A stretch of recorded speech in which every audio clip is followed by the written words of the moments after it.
ప్రకాశం జిల్లా బల్లికురువ మండలంలోని వేమవరంలో ఈ నెల 19న జరిగిన హత్య కేసును పోలీసులు ఛేదించారు. ఈ మేరకు ప్రధాన నిందితులతో పాటు 14 మందిని అరెస్టు చేశారు. వారి నుంచి హత్యకు వినియోగించిన మారణాయుధాలు, వాహనాలు, ఇతర సామాగ్రిని స్వాధీనం చేసుకున్నారు. నిందితులను ఒంగోలు పోలీస్ స్టేషన్లో మీడియా ముందు ప్రవేశపెట్టారు. గుంటూరు రేంజ్ ఐజీ సంజయ్ ఈ కేసుకు సంబంధించిన వివరాలను వెల్లడించారు. గ్రామంలో పాత కక్షల నేపథ్యంలోనే ఈ హత్య చోటు చేసుకుందని స్పష్టం చేశారు.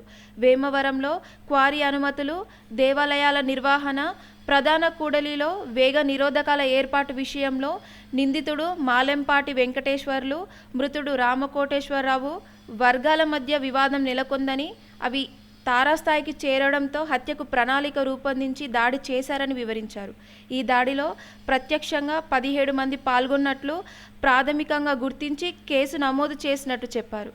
పూర్తి స్థాయి విచారణ తర్వాత ప్రధాన నిందితులు మాలెంపాటి వెంకటేశ్వర్లు, మాలెంపాటి చిన్నోడు, గొట్టిపాటి మారుతితో పాటు 14 మందిని అరెస్టు చేశామన్నారు. ఈ కేసులో మరో 2 నిందితులు గొట్టిపాటి నాగయ్య, తేలం రాజేష్ను అరెస్టు చేయాల్సి ఉందని ఐజీ మీడియాకు తెలిపారు. కేసును త్వరితగతిన ఛేదించిన పోలీసులను ఆయన అభినందించారు.